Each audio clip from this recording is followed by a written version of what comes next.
आइए ना, आइए मेरे दोस्तों, आइए हंसते गाते आइए, मुस्कुराते आइए।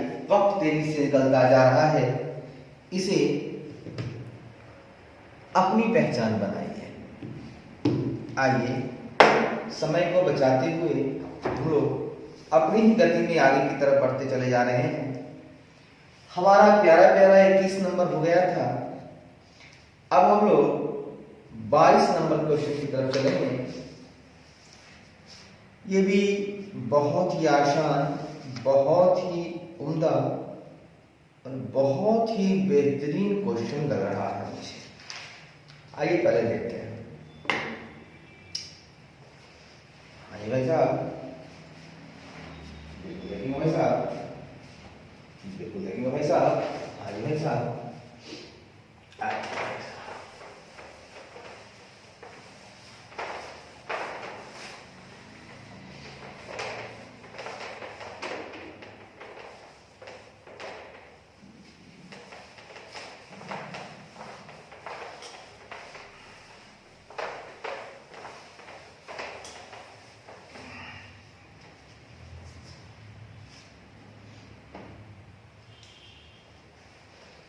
ये सवाल है जुलाई 2021 में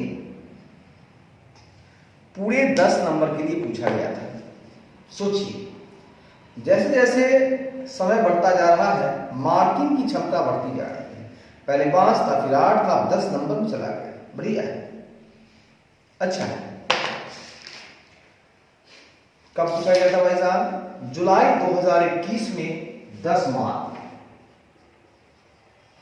जुलाई 2021 में 10 मार्क।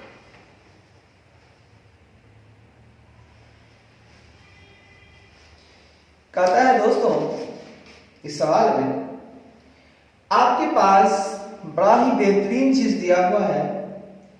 एक वो कहता है Moscow Limited has furnished the following ratio. उन्होंने सुसज्जित किया है कुछ निम्नलिखित रेशियोज को, मास्को लिमिटेड ने। And information relating to the year ended on 31 March 2021। और जो भी जानकारियां हैं वो किससे संबंधित है? तो 31 मार्च 2021 जो है उसको समाप्त होने वाले जो वर्ष हैं उनसे संबंधित जानकारी आपको दी जा रही है। आपके पास मेरे खुदा सेल दिया हुआ है पूरी मात्रा में, इसको आप नोट करेंगे, ठीक है। 22 नंबर जो आइटम दिया हुआ है और फुल अमाउंट में है उसे आप लिख लीजिए। सेल्स दिया हुआ है मेरे खुदा 75 लाख रुपए, और हम लोग वर्किंग नोट बनाना भी साथ ही साथ शुरू कर देंगे। कहता है सेल्स का संबंध पहले हम खोजेंगे, इसमें बहुत चीज है। रिटर्न और नेटवर्थ है। नेटवर्थ का मतलब होता है इक्विटी, शेयर होल्डर्स की इक्विटी बोला जाता है, ठीक है, जिसमें रिजर्व एंड सरप्लस और सिक्योरिटी शेयर कैपिटल दोनों जुड़ता है, और उसमें से घट जाता है आपका एक आइटम जो होता है फिक्सिशियस एसेट, घट जाता है। तो देखिए सेल का संबंध कहां होगा, आइए बात करेंगे। यहां है एक पॉइंट जो है मेरे काम का, उसमें सेल का संबंध जोड़ेंगे तब तो निकालेंगे ना। सेल के बाद रिटर्न ऑन नेटवर्थ काम का नहीं है अभी, रेट ऑफ इनकम टैक्स काम का नहीं है अभी, शेयर कैपिटल टू रिजर्व काम का नहीं है, करंट रेशियो काम का नहीं है, नेट प्रॉफिट टू सेल्स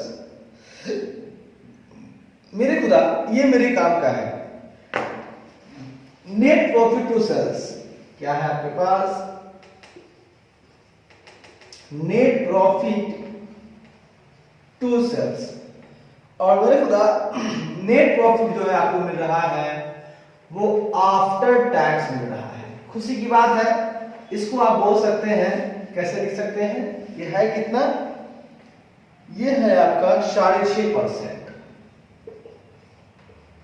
इसका मतलब इसको लिखा जा सकता है नेट प्रॉफिट लिखिए, या आप इसको लिख सकते हैं आफ्टर टैक्स है तो आप प्रॉफिट आफ्टर टैक्स बोल सकते हैं, या अर्निंग आफ्टर टैक्स भी बोल सकते हैं, जो बोलना है दिल करे बोल दीजिए। बटा है 2 है तो दाहिना घूमेगा, सेल्स नीचे आ जाएगा, बराबर है 6.5%। आगे बढ़ेंगे तो मेरे पास मेरे पास सेल दिया हुआ है, तो हम ऐसा करते हैं अर्निंग आफ्टर टैक्स निकाल लेते हैं। सेल्स का 6.5%, यानी सेल्स आपको दिया हुआ है 75 लाख का 6.5%। देखिए कितना आता है, 75 लाख का 6.5%, 4,87,500, 4,87,500 एक ही जाकर निकल के आ गया नेट प्रॉफिट। अब गौर फरमाइएगा साहब कि इस अर्निंग आफ्टर टैक्स का संबंध से अगर कोई और निकल पाए तो निकाल लीजिए। एक है जो निकल सकता है रिटर्न ऑन नेट वर्थ। गौर फरमाइएगा, return on net worth, return on net worth आपको दिया हुआ है, वो है आपका 25%। अच्छा है, इसको आप लिख सकते हैं, यहां जो नेटवर्थ रिटर्न आता है ये अर्निंग आफ्टर टैक्स ही होता है।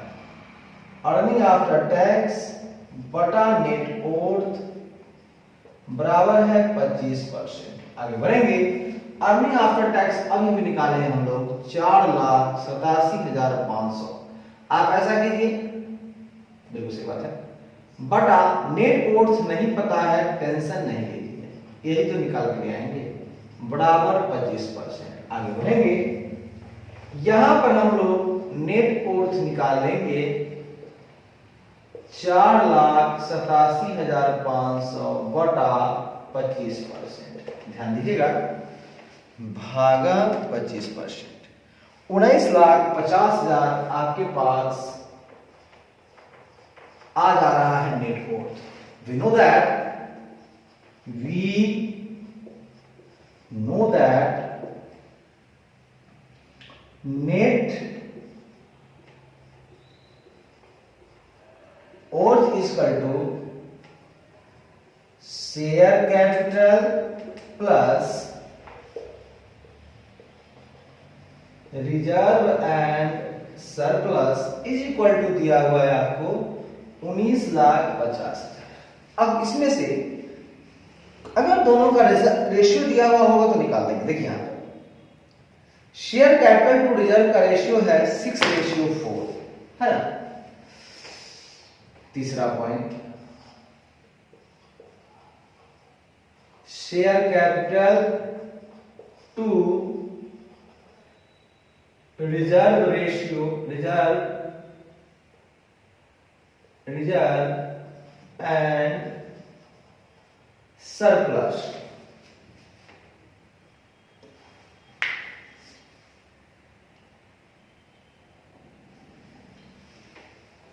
बराबर है 6.4। मतलब यहां पर अगर करते हैं तो इसको ऐसे लिख सकते हैं हम लोग, शेयर कैपिटल बटे रिजर्व एंड सरप्लस बराबर 6/4। आगे बढ़ेंगे,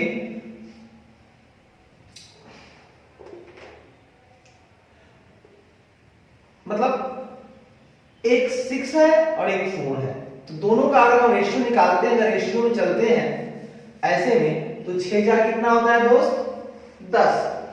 पूरा कितना होता है 10, तो ये 10 के बराबर है। तो यहां पर शेयर कैपिटल बराबर कितना हो जाएगा, देखिए टोटल है 19,50,000, ये 10 के बराबर है, तो मेरा शेयर कैपिटल कितना है, 6 के बराबर कितना हो जाएगा। वहीं पे अगर हम देख निकाल लेते हैं, 19,50,000 भागा 10 गुना 6, 11,70,000 यहां पर आ जा रहा है आपका शेयर कैपिटल। और वहीं पर अगर हम बात करें रिजर्व एंड सरप्लस की, 19,50,000 में तो दोनों चीज है, दोनों का मतलब रेशियो क्या है 10, इन दोनों का रेशियो क्या है 6:4 का है, तो 10 है। अगर इसमें 10 टोटल 10 है, तो इनका कितना है अपना 4 हिस्सा है। ये 6 रुपए लगाते हैं, 4 रुपए लगाते हैं, हाँ 60%, 40%, 60% इनका हुआ, 40% इनका हुआ, ऐसे कर सकते हैं। बटा 60 है ना, 60% इनका हुआ, इसमें 40% इनका हुआ। तो बात करेंगे 1,95,000, 1,95,000 गुना 4 करेंगे 7,80,000। अब इस दोनों का जोड़ जो होगा 19,50,000 हो जाएगा, ठीक है ना। ये बात तो आगे समझ में। देखिए एक एक चीज निकालेंगे अपने आप, उसका जॉइंट निकलता जाएगा, काम होता जाएगा, ठीक है। मेरे दोस्त, शेयर कैपिटल जब तुमने निकाल ही लिया और तेरे पास सेल दिया ही हुआ है, ठीक है, और ये कह रहा है based on cost of goods sold, दिया हुआ है इन्वेंट्री टर्नओवर। और मेरे खुदा एक और खुशी की बात है कि जीता जागता कॉस्ट ऑफ गुड्स सोल्ड हमारे पास दिया हुआ है। आइए ना निकाल लेते हैं। दूसरा चीज यहां पर दिया हुआ था कॉस्ट ऑफ गुड सोल्ड दिया हुआ था, खुशी की बात है 22,50,000 दिया हुआ है ना। उसके बाद बहुत चीज दिया हुआ है, एक और दिया हुआ है इंटरेस्ट ऑन डिवेंचर दिया हुआ है 75,000। काम आ सकता है, काम आएगा ही, लिख लेते हैं।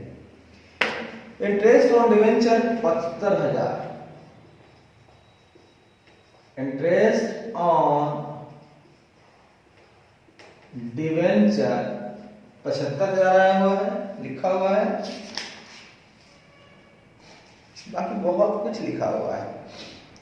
रिसीवेबल्स लिखा हुआ है 2 लाख रुपए, लिख लेंगे, बहुत चीज है।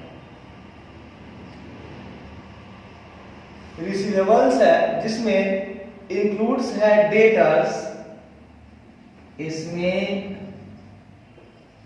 इंक्लूड्स है डेटर्स 1,25,000 का, ये तो इंक्लूड है, ये है। और पूरा रिसीवेबल्स है भाई साहब 2 लाख रुपए, ठीक है। अगला पेबल्स 2.5 लाख रुपए हैं, पेबल्स 2.5 लाख रुपए हैं। और बैंक ओवरड्राफ्ट 1.5 लाख रुपए है, बैंक ओवरड्राफ्ट है 1.5 लाख रुपए। ठीक है भाई साहब, निकालना है आपको जो चीज उसमें दिया हुआ है, प्रिपेयर करना है balance sheet as on 31 March in the following format. तो ऐसा करते हैं ना, बैलेंस शीट का फॉर्मेट लिख लेते हैं, कुछ काम का यहां से मिल सकता है। हाँ जी भाई साहब, तो लिखिए बैलेंस शीट, आइए लिखते हैं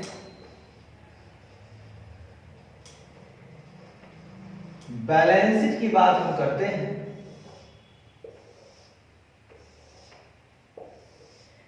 इस तरफ तो आपकी लायबिलिटीज हो जाती है, रुपीज हो जाता है, एसेट हो जाता है, रुपीज हो जाता है। भाई सब सब देखिएगा, शेयर कैपिटल आपको निकाल कर लाना है ऐसा, तो शेयर कैपिटल निकाल लिया है, लिख लीजिए 11,70,000। रिजर्व एंड सरप्लस,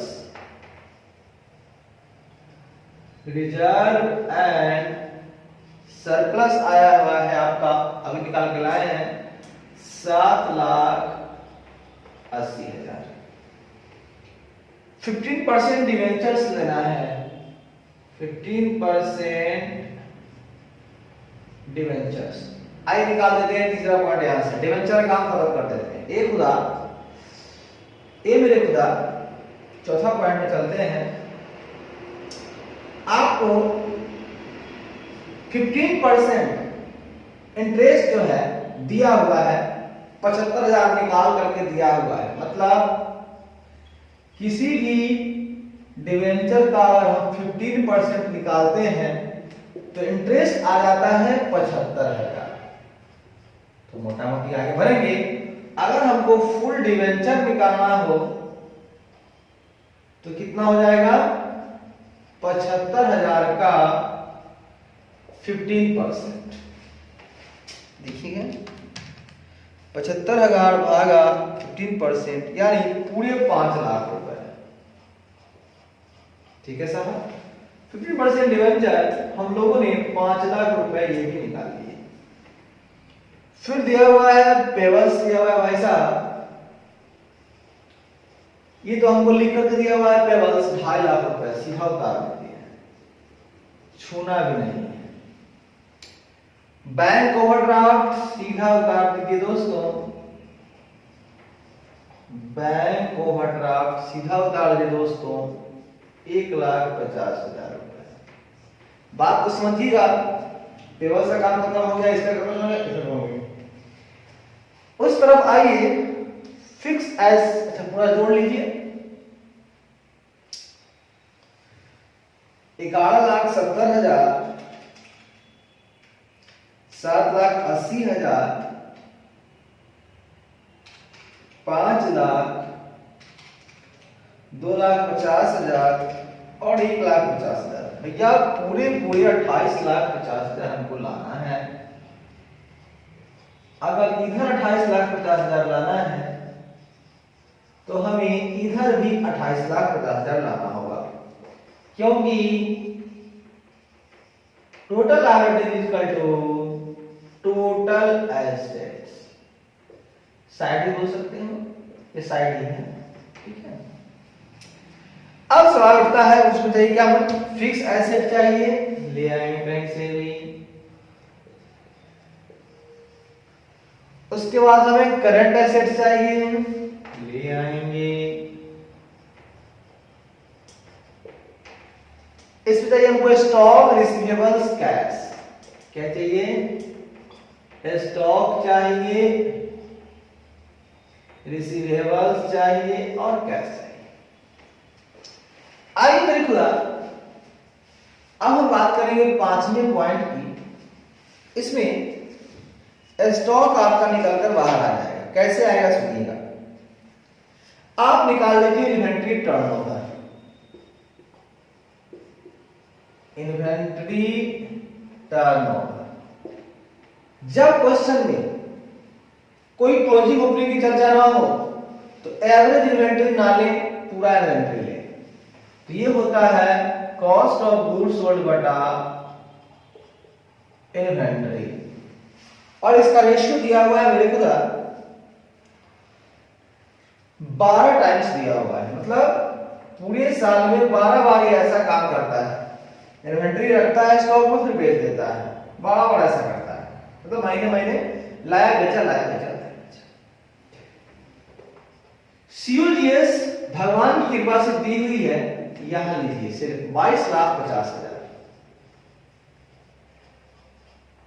बटा इन्वेंटरी बराबर है 12। अब यहां पर हम इन्वेंटरी निकाल लें क्या? अगर इन्वेंटरी निकालते हैं हम लोग तो हो जाएगा 22,50,000 भागा 12। आइए देखते हैं, 22,50,000 भागा 12, 1,10,500। देखिए भैया एक चीज तो निकाल के लिया है हम लोग, 1,87,500। बात समझिएगा, रिसीवेबल्स का मतलब सब कुछ आता है, तो मैं रिसीवेबल्स में आंख बंद करके 2 लाख रुपए लिख दूंगा। ले भैया 2 लाख भी आ गया, और कैश आ जाए तो बाकी काम होता है। ठीक है, अब आइए दोस्तों छठा बात करेंगे।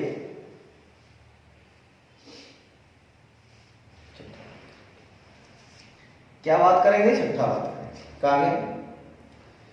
सर एक चीज मेरे पास बची हुई है, वो है आपका करेंट रेशियो।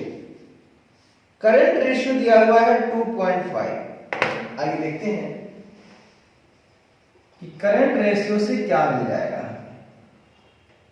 करंट रेशियो बराबर करंट एसेट बटा करंट लायबिलिटीज दिया हुआ है 2.5/1। आगे बढ़ेंगे। करंट एसेट बटा करंट लायबिलिटीज की बात करें तो यहां पे मेरे पास दो चीज है। ये दोनों क्या है मेरे पास? ये है मेरा करंट लायबिलिटीज। तो करंट लायबिलिटीज आपका है payables plus bank overdraft. Payables plus bank OD है बराबर है 2.51। आगे बढ़ेंगे तो हो जाएगा करेंट एसेट्स बराबर दोनों का योग कितना हो जाएगा? 250 150 2.5 1.5 लाख है ना। 5 लाख 2,50,000 1.5 लाख कितना हो जाएगा? 4 लाख। वैसे भी 2 1 3 है 4 लाख, ठीक है। तो जाएगा 2.5 गुना 4 लाख। ये कितना हो जाएगा मेरे पास? 2.5 गुना 4 लाख करते हैं आप। 4 लाख गुना 2.5 ये आ जाएंगे पूरे 10 लाख रुपए। अब मेरे खुदा जब ये पूरा 10 लाख रुपए है, मगर मुझे करंट एसेट पता है पूरा मेरा 10 लाख रुपए आ गए हैं, तो स्वाभाविक बात है कि 10 ये है 28 है ये, तो यहां पर बैलेंसिंग फिगर निकल जाएगा 28 लाख है, तो 18,50,000 यहां तो निकल के आ गया। अब कैश बैलेंसिंग फिगर इसका हो जाएगा भैया, क्योंकि हमको वहां पता है कि 10 लाख में से 3,87,500 घटा देंगे, 6,12,500 ये आ जाएगा।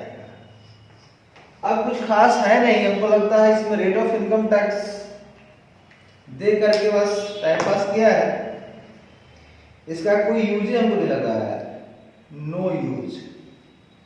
बाकी सबका यूज कर लिए, देख लीजिए।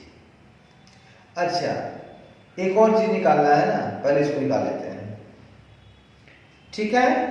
कैश जाएगा आपको बैलेंसिंग फिगर, क्योंकि ये आपका आ रहा है 10 लाख। तो सुन लीजिएगा, रिटर्न ऑन नेट वर्थ आपका 19,50,000 आया है, ठीक है।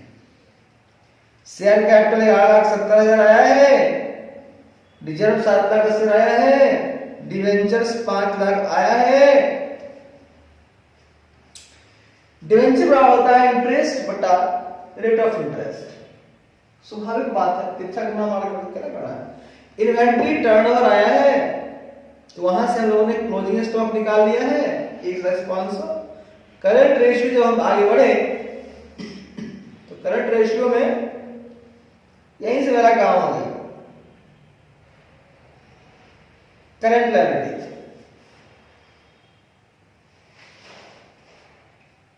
ठीक है, करंट एसेट जैसे निकालेंगे हम, हमारा काम हो गया।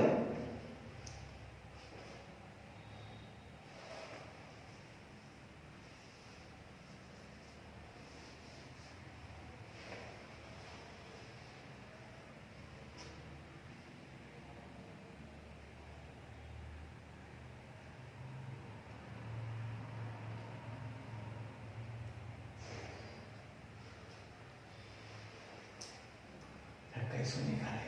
प्लस करंट एसेट निकालेंगे, पतला हुआ है वही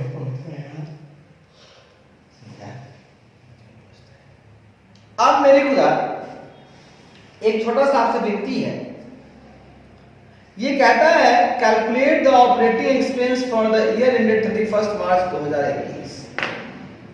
अगर ये तब तो यूज हो गया उसका, अब तो यूज हो जाएगा इसका। आप जानते हैं कि ऑपरेटिंग प्रॉफिट हम एक इनकम स्टेटमेंट बनाते हैं, यहां लिखिए, पहले लिखिए कैलकुलेशन ऑफ ऑपरेटिंग एक्सपेंसेस।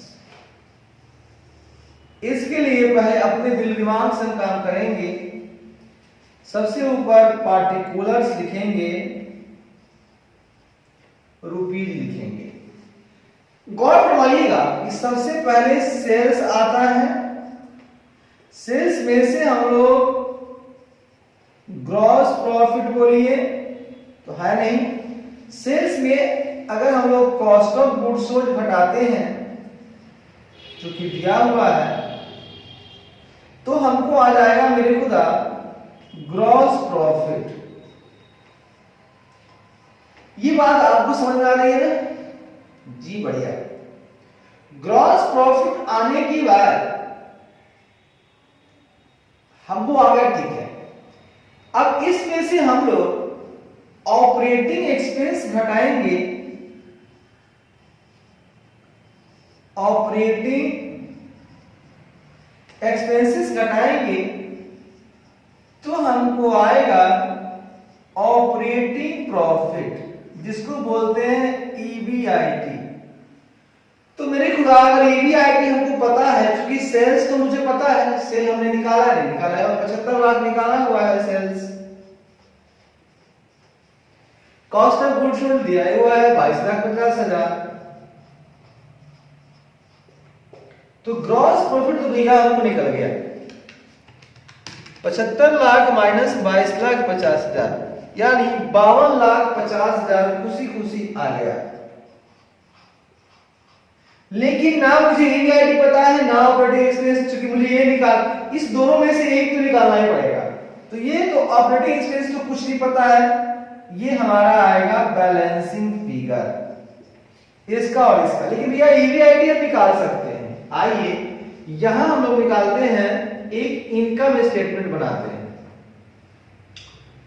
नहीं, हम लोग computation of EBIT, computation of EBIT हम लोग उल्टा चलेंगे दोस्त। जो आइटम आपके पास है ना, उसको लेके हम लोग उल्टा चलेंगे। अब देखिए कैसे चलेंगे। आपके पास अर्निंग आफ्टर टैक्स दिया हुआ है, खुशी की बात है। घटा के हम लोग घटा करके यहां पहुंचते हैं, और हम लोग नीचे है, नीचे से ऊपर चलते हैं। ऊपर मत लिखो, देखो नीचे लिखा देते हैं ताकि ईबीआईटी आ जाए। देखो अर्निंग आफ्टर टैक्स आपको आया हुआ है मेरे खुदा, आया हुआ है 4,87,500। जब ये 4,87,500 है तो इसमें से टैक्स घटा होगा। तो हम अगर इसमें टैक्स को हम लोग जोड़ते हैं तो ऊपर बढ़ेंगे ना, बढ़ेंगे कि नहीं? अगर ये घटा है तो टैक्स कितना परसेंट है?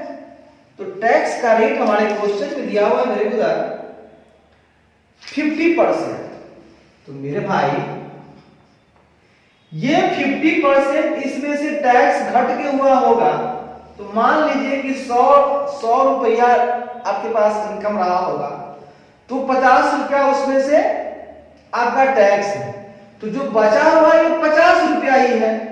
तो यहां पर देखिएगा ये 50 रुपया है, तो आपका अर्निंग बिफोर टैक्स क्या रहा होगा? अर्निंग तो भैया ये जो 4,87,500 है ना, ये 50 के बराबर रहा होगा, और 50 चूंकि मेरा टैक्स है तो ये 100 के बराबर हुआ। ठीक है, तो 100 के बराबर हुआ, प्लस है देगा। तो हमको 100 के बराबर देखिए तो कितना होता है? 4,87,500 भागा 50 गुना 100 करते हैं तो इसका मतलब ये 9,75,000 रहा होगा।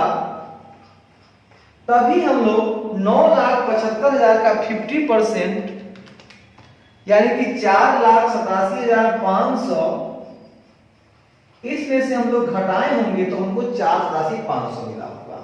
तो ईबीटी जब आ गया अर्निंग बिफोर टैक्स, तो अर्निंग इनकम स्टेटमेंट याद रखिएगा। इसको बनाते समय दिमाग में आप इनकम स्टेटमेंट रखिएगा, ठीक है ना? अब सुनिए, जब ईबीटी है तो इसके पहले होता क्या है? EBIT, earning before tax. अगर इसमें हम लोग इंटरेस्ट जोड़ते हैं, यानी इसमें से पक्का इंटरेस्ट घटा होगा तब इतना आया है अर्निंग बिफोर टैक्स। अब मेरे क्वेश्चन में इंटरेस्ट की क्या है, 75,000 मेरे पास इंटरेस्ट था। तो मेरे भाई 75,000 घटा था ना, जरूर इसमें से इंटरेस्ट घटा होगा तब अर्निंग बिफोर टैक्स आया है। तो इसके ऊपर क्या रहा होगा, earning before interest and tax. Earning before interest and tax रहा कितना होगा, तो ये जो घट गया है इसमें से, तो ये और ये दोनों मिलके होगा 9,75,000 और प्लस 75,000, यानी ये 10,50,000 रहा होगा। देखिए कुछ नहीं है, उल्टा खेल खेल रहे हैं हम लोग जानते हैं ईबीआईटी माइनस इंटरेस्ट होता है, तो ये होता है ईबीटी। ईबीटी में से टैक्स घटता है तो होता है ईएटी। अब हमको ईएटी था, अब इससे ऊपर बढ़ना था, तो कुछ नहीं किया हमने कुछ खास नहीं किया। हमने किया क्या, अर्निंग आफ्टर टैक्स हम जानते हैं इसमें से 50 टैक्स घटने के बाद इतना आया है, तो 50% टैक्स घटने का यानी 50 रुपए बचा हुआ है ये, तो 100 रुपए कितना होगा। तो अर्निंग बिफोर टैक्स आपको 9,75,000 रहा होगा और उसमें से 50% 4,87,500 घटा है, तो फिर आपको 4,87,500 बचा है। अब ईबीटी से पहले होता है क्या है, सुनिएगा, ईबीटी कब आता है, जब इंटरेस्ट हम घटा देते हैं ना, क्योंकि सबसे ऊपर होता है EBIT, earning before interest and tax होता है, उसमें से हम लोग इंटरेस्ट घटाते हैं तब आता है अर्निंग बिफोर टैक्स। तो चूंकि हमको इंटरेस्ट दिया हुआ है, बस उसी को जोड़ करके हम लोग ईबीआईटी निकाल लेंगे, अर्निंग बिफोर इंटरेस्ट टैक्स। और जैसे ही ईबीआईटी निकलेगा वही ऑपरेटिंग प्रॉफिट होता है, यानी कि यहां अगर आप 10,50,000 आपका बचा हुआ है, इसका मतलब बाकी आपने ऑपरेटिंग एक्सपेंस कर लिया है, पूरे 42 लाख का आपने ऑपरेटिंग एक्सपेंस कर लिया।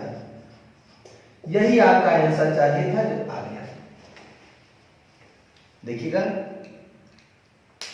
सबसे पहले कैलकुलेशन ऑफ ईबीआईटी कर लीजिए, ठीक है ना। बस सीधा चलिए, उल्टा चलिए, जैसे चलना है चलिए। अगर ऊपर इसको रखते हैं, यहां ऊपर रखिएगा, इसको पलट दीजिए तो सब जुड़ता चला जाएगा जो माइनस है प्लस जाएगा ना, उलट देंगे। तो हम सीधी गति में ही समझाएं आपको ताकि दिक्कत ना हो, उल्टा हम लोग चले हैं, ठीक है ना। हम यूनिट तक पहुंच गए। उसके बाद ऑपरेटिंग एक्सपेंस की बात है, तो ग्रॉस प्रॉफिट जो होता है यानी कि sales minus cost of goods sold, उसमें से जब हम लोग ईबीआईटी घटाते हैं तब जाकर मिलता है। तो कुछ खास बात है नहीं, कुछ खास बात है नहीं। जब ईबीआईटी निकल गया और ग्रॉस प्रॉफिट निकल गया, इसका मतलब उसका जो अंतर होगा वही आपका ऑपरेटिंग एक्सपेंस होगा, और बैलेंस शीट तो आपको पहले ही बना रखी है। बहुत अच्छा लगा, बहुत खुशी भी हुई मुझे कि इतना अच्छा सवाल उन्होंने बना लिया आसानी से।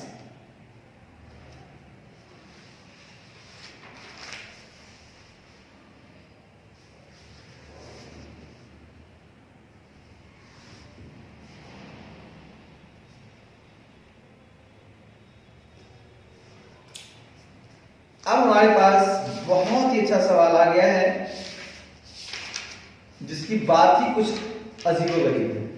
सवाल नंबर 23 है। इसमें कहीं कोई डाउट है, कोई दिक्कत है? कुछ हमको तो नहीं लगता है, बहुत इजीली हम लोग चल रहे हैं, है कि नहीं? जी हाँ भाई साहब।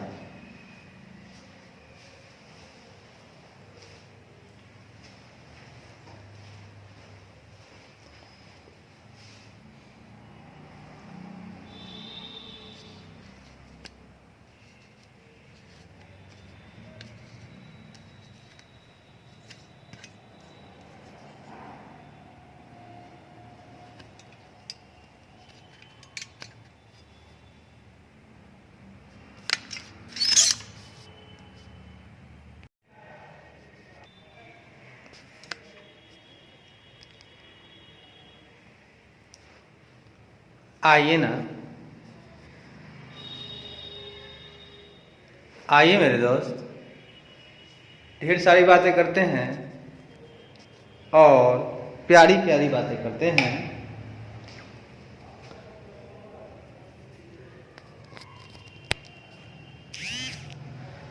आइए हम लोग साथ में कुछ बातें करते हैं। 22 नंबर सवाल हमने खत्म कर लिया। अब हम लोग 23 की तरफ चलते हैं और मुझे लगता है कि बहुत अच्छा सवाल है, शायद दीवाना बना ही देगा, दिल को सुकून दे ही देगा।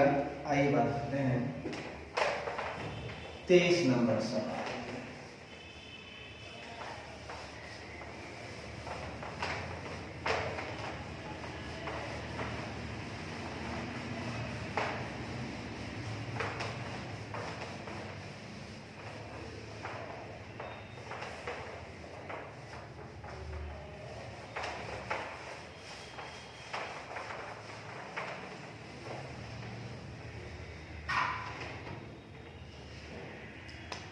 साहब,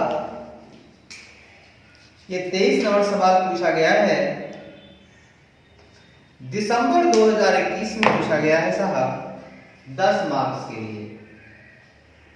दिसंबर 2021 में पूछा गया है 10 मार्क के लिए सवाल नंबर 23। सोचिए कितना इंपोर्टेंट है, 23 नंबर आपको मिल जाएगा। आइए पढ़ते हैं। कहता है following are the data in respect of ABC industries. एक हमारी इंडस्ट्री है एबीसी इंडस्ट्री, उनके संदर्भ में, उनके रिस्पेक्ट में निम्नलिखित डाटा दिए गए हैं और वो भी किस साल का है? For the year ended on 31 March 2021। 31 March 2021 को समाप्त होने वाले वर्ष के लिए है। क्या क्या दिया हुआ है सुनिएगा। जो अमाउंट के रूप में पहले उसको लिखवा देता हूं। सबसे पहले है डेब्ट टू टोटल एसेट रेशियो दिया हुआ है, ठीक है। लॉन्ग टर्म डेब्ट टू इक्विटी रेशियो दिया हुआ है। Gross profit margin on sale दिया हुआ है। अकाउंट रिसीवेबल का पीरियड दिया हुआ है। क्विक रेशियो दिया हुआ है। इन्वेंटरी होल्डिंग पीरियड दिया हुआ है और cost of goods sold 64 lakh दिया हुआ है। एक तो भैया हमको इंपोर्टेंट चीज मिल गया इसमें, कॉस्ट ऑफ गुड्स सोल्ड लिख लीजिए।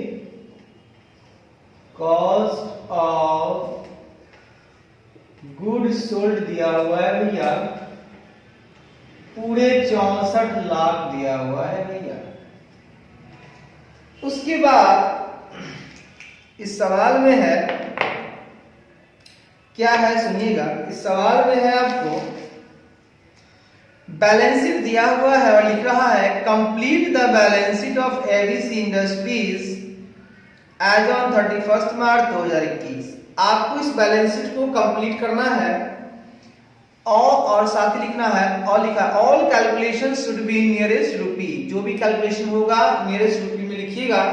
अगर 0.6 है तो एक बढ़ा दीजिएगा और क्या। और एज्यूम करना है 360 डेज इन ए ईयर, मतलब भाई साहब पूरे साल में आपको 360 डेज लेना है, साल का 360 ही मानना है। तो मेरे खुदा पहले हम एक बैलेंस शीट को जिसको पूरा करना है, क्यों नहीं इसी को हम पूरा करने वाला बीड़ा पहले उठा लें। Balance sheet of ABC industries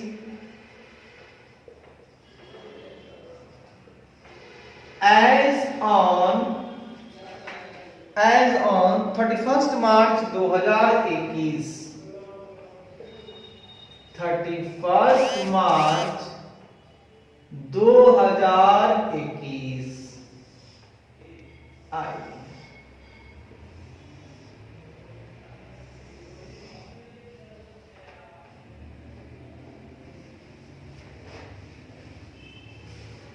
ठीक है। अब इस सवाल में जो आइटम है वो लिखिए। इक्विटी शेयर कैपिटल सबसे पहले इधर लिख लीजिए आप, लायबिलिटीज अमाउंट, एसेट अमाउंट। सबसे ऊपर लिखिए equity share capital 20 lakh. Equity share capital 20 lakh कर दीजिए आप। रिजर्व एंड सरप्लस निकालना है, रिजर्व एंड सरप्लस निकालना है, लॉन्ग टर्म डेट निकालना है,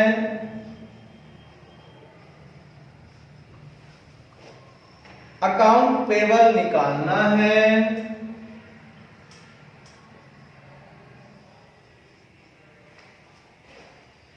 टोटल भैया दिया हुआ है इधर का 50 लाख। टोटल इधर का दिया हुआ है मात्र 50 लाख।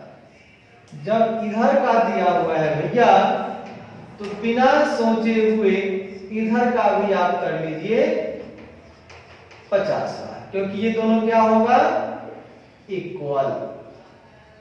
जब इक्वल होगा तो इसका भी टोटल होगा 50 लाख। इधर आपको चाहिए फिक्स एसेट इन्वेंट्री, इधर चाहिए आपको फिक्स एसेट इन्वेंट्री चाहिए, अकाउंट रिसीवेबल्स कैश चाहिए, अकाउंट रिसीवेबल भी चाहिए और कैश भी चाहिए आपको। जी ठीक है भाई साहब, सब मिलेगा, चिंता नहीं करना है। आइए आगे बातें करते हैं। तो इसमें एक चीज मिला है इक्विटी शेयर कैपिटल, देखते हैं इसका फायदा आपको मिलता है। बाबू साहब इक्विटी शेयर कैपिटल का फायदा मिल सकता है। इक्विटी का मतलब क्या होता है जरा आप बताइए, इक्विटी का मतलब होता क्या है? अच्छा गौर फरमाइएगा दोस्तों, ग्रॉस प्रॉफिट मार्जिन का सेल दिया हुआ है, इससे कुछ काम बन सकता है। आइए वर्किंग नोट बनाते हैं।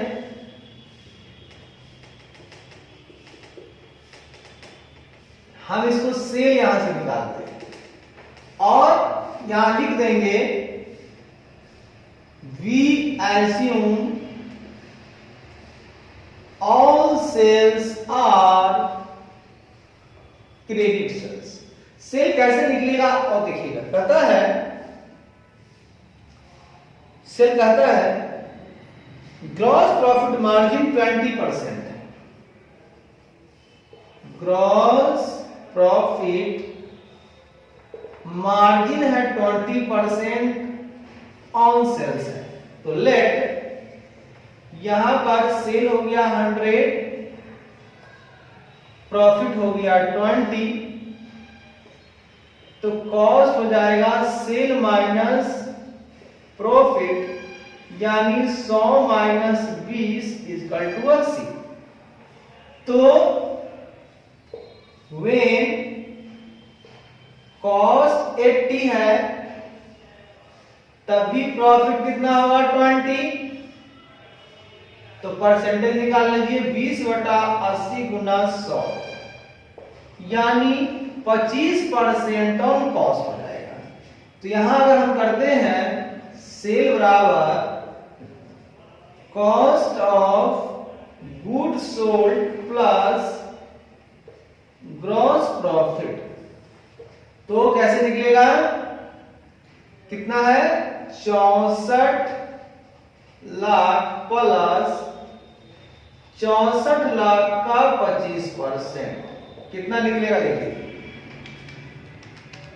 64 लाख प्लस 25%, भैया ये हो जाएगा आपका 80 लाख। ये आपका जैसे ही सेल निकल गया पहला में, अब देखिए दूसरा नंबर में आपका क्या निकालना चाहेंगे? हम दूसरा में निकालना चाहेंगे मेरे खुदा, हम निकालना चाहेंगे अकाउंट रिसीवेबल पीरियड। ये मेरे काम का है, अकाउंट रिसीवेबल पीरियड, ये इसको आप ब्रैकेट में डेटर बोल सकते हैं और यहां भी आप डेटर लिख सकते हैं, ये डेटर ही है।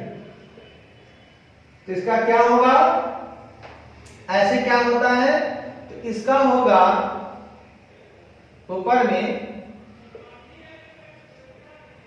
डेटर्स बटा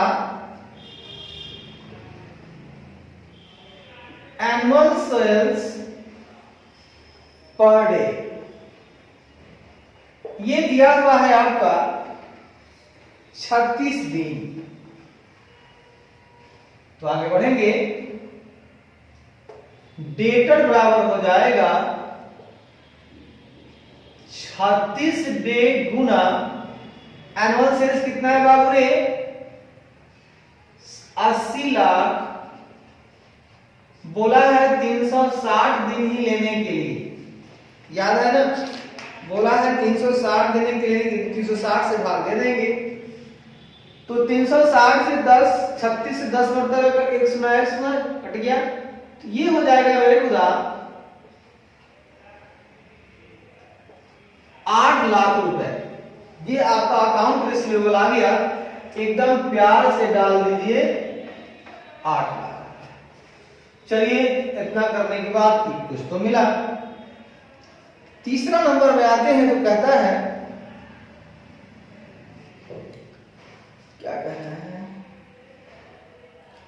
एक हमारा यहां काम बन सकता है debt to total asset ratio. इससे मेरा डेट निकल जाएगा। देखिए, debt to total asset ratio, तो हम बात करेंगे कि कितना है, ये है 0.4। तो आगे बढ़ेंगे, डेट बटा टोटल एसेट बराबर 0.4 और डेट बराबर हो जाएगा आपका टोटल एसेट गुना 0.4। अब टोटल एसेट तो हम ले आएंगे जी साहब 50 लाख गुना 0.4 करते हैं। अगर हम लोग 50 लाख गुने 0.4, ये हो जाता है आपका पूरे 20 लाख रुपए। तो भाई साहब, लॉन्ग टर्म डेट भी हमारा निकल के आ गया बाहर 20 लाख रुपए। जब लॉन्ग टर्म डेट आ गया मेरे खुदा, तो डेट टू इक्विटी रेशियो भी दिया हुआ है। अब इसके माध्यम से ये निकल जाएगा मेरे खुदा, चौथा नंबर हो जाएगा long term debt to equity ratio. Long term debt to equity ratio ये दिया हुआ है 30%। और करेंगे बात लॉन्ग टर्म डेट बटा इक्विटी बराबर 30%। तब मेरे खुदा इक्विटी बराबर हो जाएगा लॉन्ग टर्म डेट बटा 30%। लॉन्ग टर्म डेट अभी निकाले हैं 20 लाख, भागा करेंगे 30%, तो आ जाएगा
डेटर्स हमने निकाल लिया, सेल हमने निकाल लिया 80 लाख, ये ठीक है। डेटर निकाल लिया 8 लाख, ये ठीक है। अच्छा, डेट टू टोटल एसेट मतलब long term date plus account payable दोनों आएगा, ठीक है ना। डेट का मतलब खाली लॉन्ग टर्म डेट नहीं है, गलत, सॉरी भैया। तो इस डेट में भाई साहब दोनों चीज आ जाता है, और यहां तो लॉन्ग टर्म डेट है। अब क्या करें बाबू, अब करें तो क्या करें? तो इक्विटी का मतलब होता है, अब आइएगा long term debt to equity है, ये काम अभी नहीं कीजिए, ठीक है। अभी रुकिए, अब देखते हैं डेट टू टोटल एसेट। तो डेट का मतलब इसमें दो चीज आ जाएगा, डेट यहां पर ये दोनों इसमें डेट के रूप में है। लॉन्ग टर्म डेट भी है और प्लस अकाउंट पेबल्स भी है। ये दोनों मिला करके आपके पास 20 लाख रुपए है, ठीक है। In debt we are considered total debt, long term debt and accounts payable. यहां लिख दीजिए नोट यहां दे दीजिए और लिख दीजिए in debt we are considering, in debt we are considering total debt such that long term debt and account payables, long term debts and account payables, भैया हम दोनों को मानते हैं, ठीक है। अब आप जानते हैं मेरे खुदा, क्या जानते हैं, चूंकि इक्विटी फंड निकालना है मेरे खुदा, ये बात भी सही है। तो आपके पास दोनों चीजें हैं। अब सुनिएगा, अभी जो आया है मेरे खुदा, तो 20 लाख ये दोनों का मतलब है, लॉन्ग टर्म डेट का और अकाउंट पेबल का। टोटल 50 लाख है और ये 20 लाख है। बात साफ जाहिर है कि ये दोनों मिलाकर के आपको 30 लाख होगा।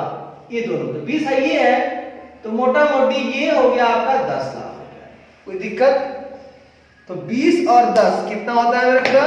30 लाख रुपए। बिल्कुल सही बात है। अब हम इसी बात पर इसको निकाल ही लेते हैं। चौथा पॉइंट,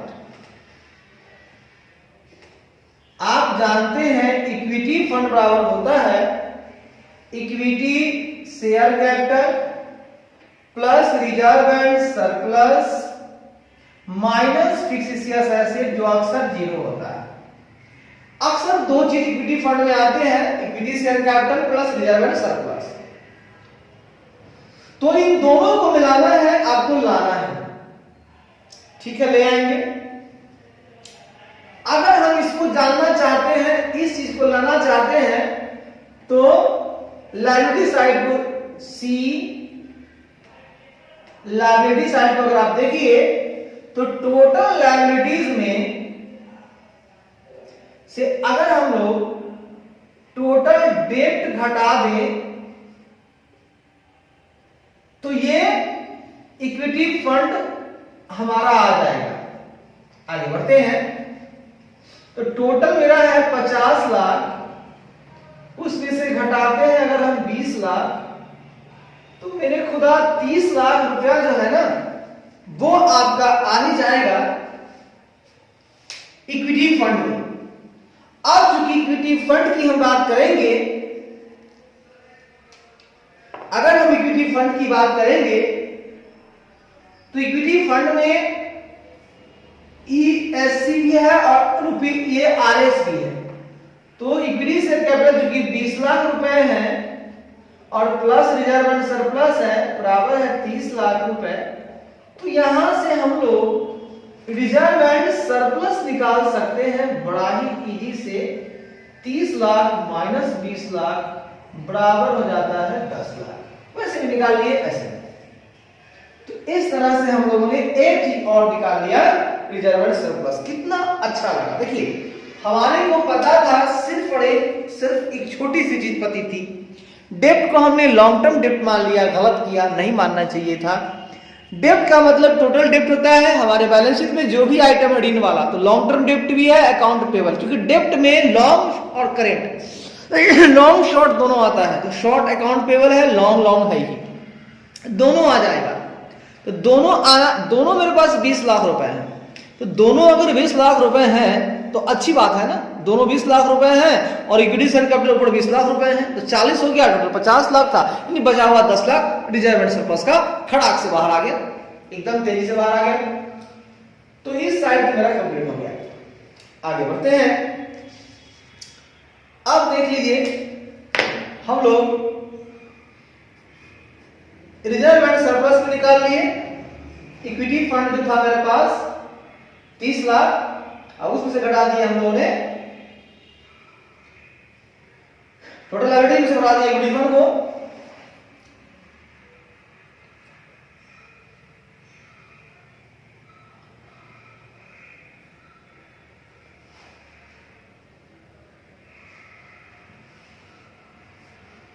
ठीक है, इस इक्विटी फंड में से इक्विटी से हमने घटा दिया तो 10 लाख आ गया। चलो ये बढ़ाओ।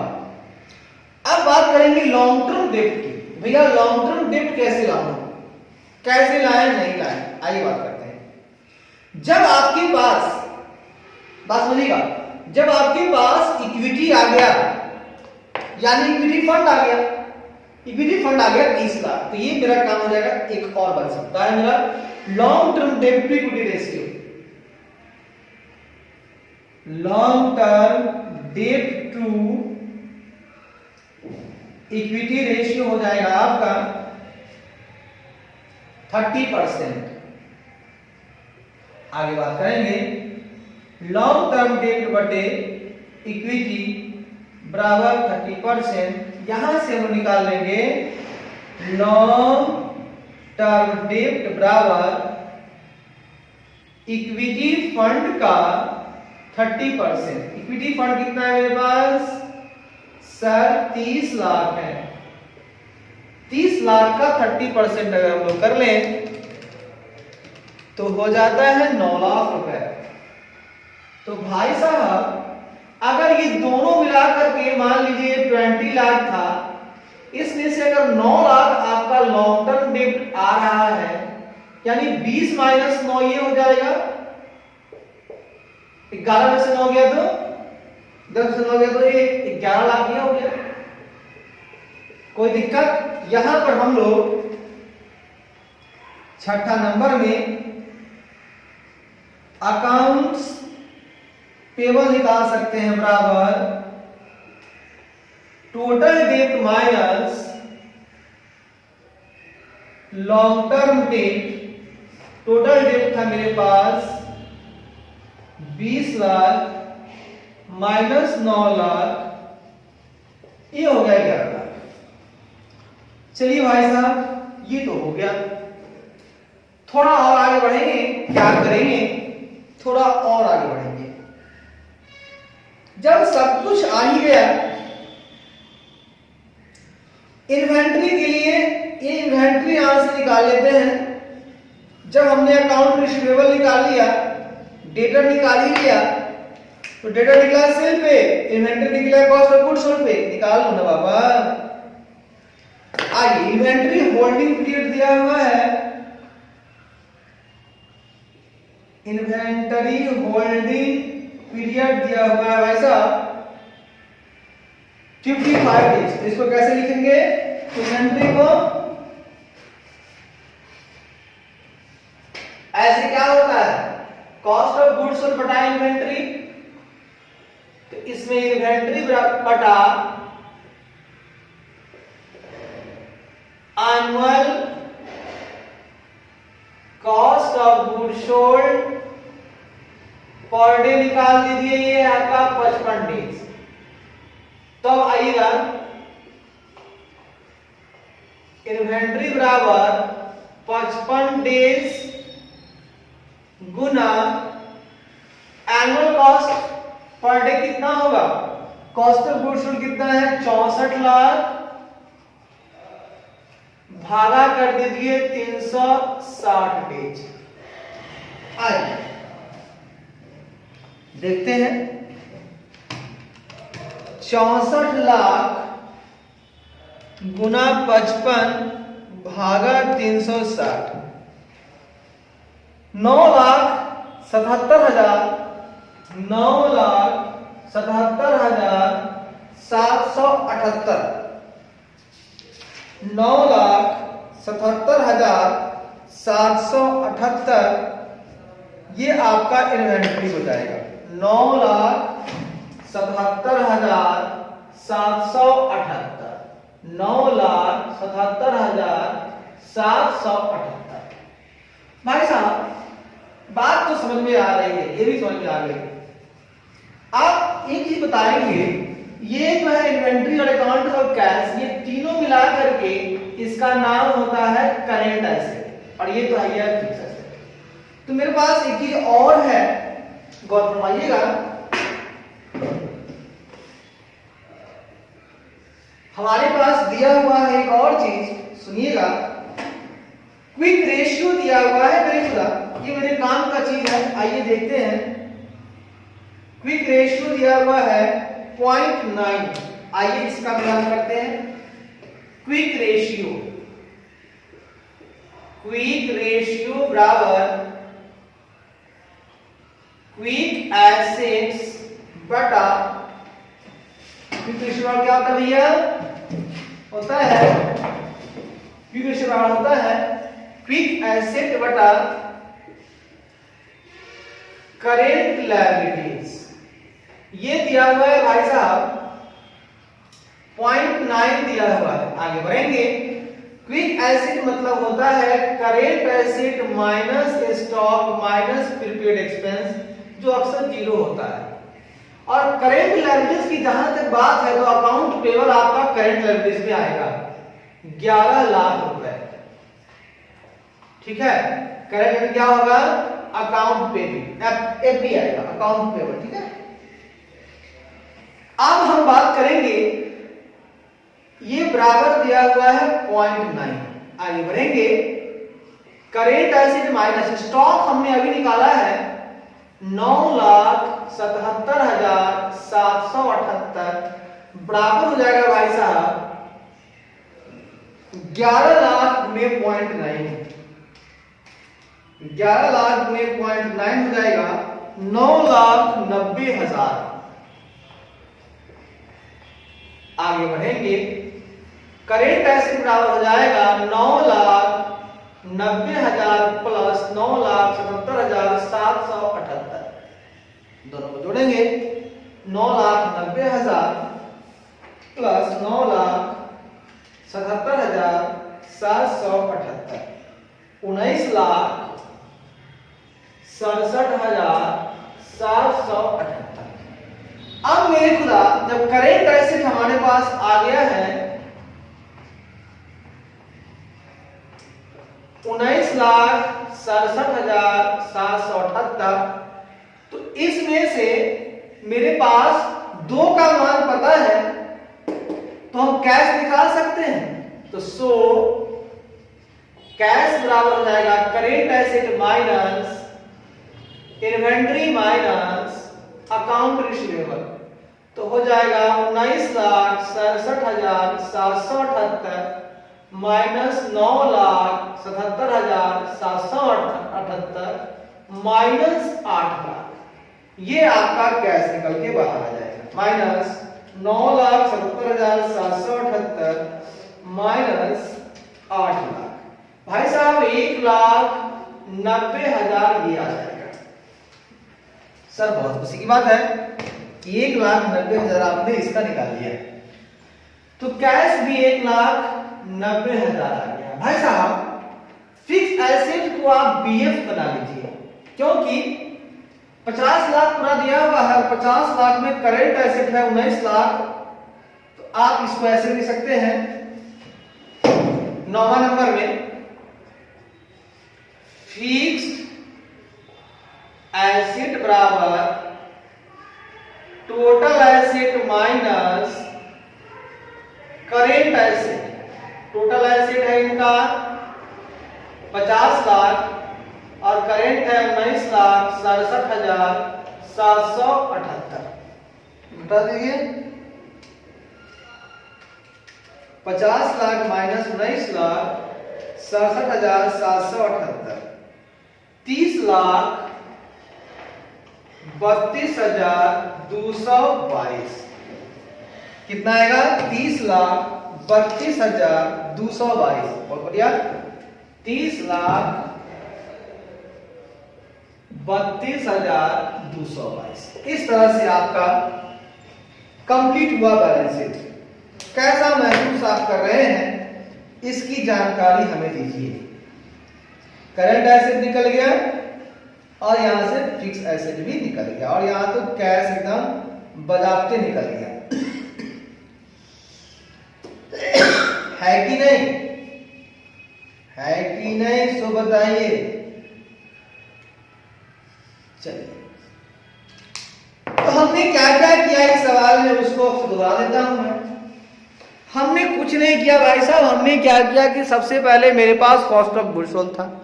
हमने कॉस्ट ऑफ गुड्स सोल्ड का इस्तेमाल करके सबसे पहले तो हमें निकाल लेना था इन्वेंट्री।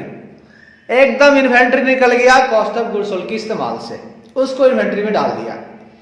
फिर कॉस्ट ऑफ गुड्स सोल्ड और सेल का संबंध हमने देख लिया। सेल कैसे निकलेगा? जीपी दिया हुआ था, परसेंट था 20, सेल पे था। जब सेल पे 20 है तो वो कॉस्ट पे बन जाएगा 25%। जैसे ही कॉस्ट में 25% बनेगा तो हम लोग कॉस्ट में 25% जोड़ेंगे तो 80 लाख का सेल हो जाएगा। इस सेल का हम मान लेंगे कि पूरा क्रेडिट सेल है और यहां से हम लोग डेटर्स निकाल लेंगे, चूंकि मेरे पास दिया हुआ है अकाउंट रिसीवेबल पीरियड। उसके बाद मेरे पास डेब्ट टू टोटल एसेट था, तो टोटल लायबिलिटी चूंकि दिया हुआ था वही मेरा टोटल एसेट बन गया। वहां से हमने डेब्ट निकाल दिया। डेब्ट बोले तो टोटल लॉन्ग टर्म डेब्ट भी और अकाउंट पेबल, यानी कि लॉन्ग और शॉर्ट दोनों मिला के डेब्ट किया 20 लाख। अब जब दोनों मिला के 20 लाख हो गया, नीचे 50 लाख टोटल लायबिलिटी था और ऊपर इक्विटी शेयर कैपिटल 20 था, सोचे 20 था ना, तो मेरा अगर 50 लाख में से हम लोगों ने 20 लाख हटाया तो 30 लाख मेरा पूरा बच गया। दो चीज मिला के, इक्विटी शेयर कैपिटल और रिजर्व सरप्लस, जिसमें इक्विटी शेयर कैपिटल 20 लाख दिया हुआ था तो बचा हुआ 10 लाख मेरा रिजर्व सरप्लस हुआ और इस साइड पूरा कंप्लीट हो गया इतनी जल्दी। तो इक्विटी फंड में बात करेंगे तो दो चीज आता है, तीन चीज, equity share capital plus reserve surplus minus fixed asset. जहां कुछ फिक्स्ड एसेट की चर्चा नहीं है तो दोनों को जोड़ देंगे, वो 30 लाख हो जाएगा। अब मेरे पास एक सवाल था, क्या सवाल था कि लॉन्ग टर्म डेब्ट टू इक्विटी रेशियो था। इसकी मदद से चूंकि इक्विटी फंड हमको मिल गया 30 लाख, 30 लाख डालने के बाद हमको यहां से लॉन्ग टर्म डेब्ट निकल गया। जैसे ही लॉन्ग टर्म डेब्ट निकल गया तो मुझे तो टोटल डेब्ट पता ही था 20 लाख। उस 20 लाख में से लॉन्ग टर्म डेब्ट 9 लाख आया, बचा हुआ 11 लाख हम लोगों ने डाल दिया अकाउंट पेबल में। ईवी रे खेला खत्म हो गया। उसके बाद मेरे पास वहां से जो हम लोगों ने इन्वेंट्री लाया था वो भी डाला और जो डेटर निकाल के लाया वो भी डाला। तो दो चीज वहां हमने डाल दिया, बट मुझे कैश नहीं पता है, मुझे कैश नहीं पता है और भी कुछ चीजें नहीं पती हैं। तो हमने क्विक रेशियो का इस्तेमाल किया। क्विक रेशियो क्या होता है? क्विक एसेट बटा करंट लायबिलिटीज। जैसे मुझे इसका पता चला तो क्विक रेशियो में हमने करंट एसेट माइनस स्टॉक किया और बटा में हमने करंट लायबिलिटीज लिया। तो करंट लायबिलिटीज की बात जहां तक होती है तो अकाउंट पेबल हमारा करंट लायबिलिटी होता है। 11 लाख हमने डाल दिया। 11 लाख जैसे ही डाला कि वहां से हमारे पास करंट एसेट का मान निकल के आ गया, क्योंकि स्टॉक पता था और वहां से हमने करंट एसेट निकाल दिया। जैसे ही करंट एसेट का फुल माल पता चल गया, फुल मान पता चला गया, उसमें से हम पता है कि तीन चीज मिलके हुआ था, current asset, inventory, account receivable और कैश। हमने क्या किया कि पूरे में से इन्वेंट्री और अकाउंट रिसीवेबल घटा दिया, क्योंकि दोनों का मान आया हुआ था, बचा हुआ मेरा कैश निकल के बाहर आ गया।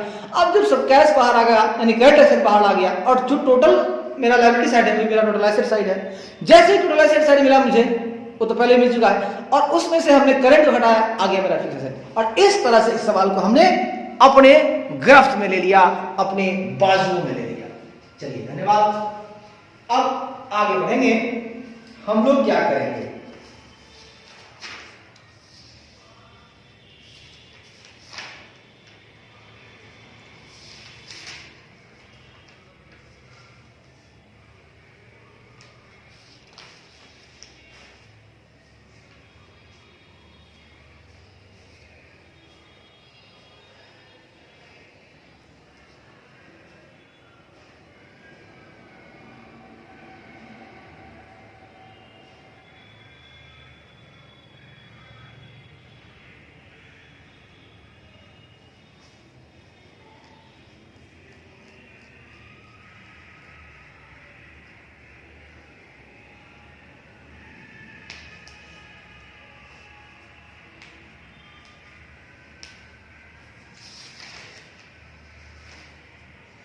24 नंबर पे आते हैं, देख लेते हैं क्योंकि दो सवाल है, 24 और 25 को हम खत्म कर देते हैं। दोनों आसान सवाल है, मजेदार सवाल है, ठीक है। आइए दोस्तों 24 को ही देख लेते हैं।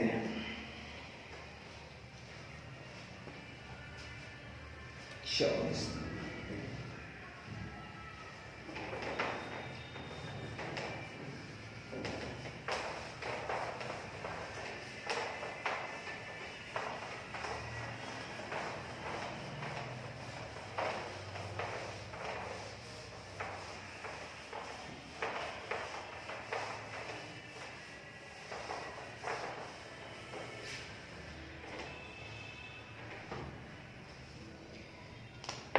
24 नंबर सवाल जो है भैया वो पूछा गया है आपको, कब पूछा गया है सुनिएगा। ये पूछा गया है मेरे खुदा मई 2023 में पूछा गया है और ये पूरे 10 मार्च के लिए पूछे गए हैं। मई 2023 में पूछा गया है, ये पूरे 10 मार्क्स के लिए पूछा गया है। ये है आपका क्वेश्चन नंबर 24। आइए ना बात करते हैं क्या बातें हैं इसमें। कहता है following information and ratios are given in respect of Aqua Limited. हमारे प्यारे एक्वा लिमिटेड साहब हैं जिनके संदर्भ में कुछ जानकारियां दी हुई हैं और कुछ रेशियोज दिया गया है। For the 10 years in date on 31 March 2023, बेचारे 10 सालों से काम करते आ रहे हैं और वो 31 मार्च 2023 को की बातें की जानकारियां हमें दी गई हैं। जो इसमें महत्वपूर्ण चीजें हैं जिनका फुल अमाउंट है, पहले उसे लिख लेते हैं। फुल अमाउंट में है करेंट लायबिलिटीज आपके पास है 3,10,000। क्या दिया हुआ है? करेंट लायबिलिटीज है 3,10,000। ये तो बढ़िया आइटम मिल गया मुझे। उसके बाद भाई साहब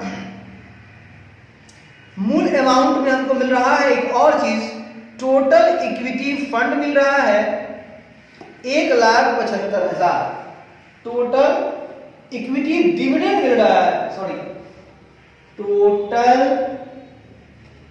इक्विटी डिविडेंड मिल रहा है मुझे 1,75,000। दो चीज मिल गया हमको। एक काम करेंगे, क्या करेंगे? इक्विटी डिविडेंड कवरेज रेशियो यहां पर दिया हुआ है, बात समझेंगे ना? बिल्कुल समझेंगे सर। आपको ना बैलेंस शीट कंप्लीट करना है और एज्यूम करना है कि 360 होता है, साल में 360 दिन को ही मानना है। तो आइए सबसे पहले बैलेंस शीट हम बना लेते हैं, सारा काम कर लेंगे, घबराइएगा नहीं, बारी बारी से, ठीक है।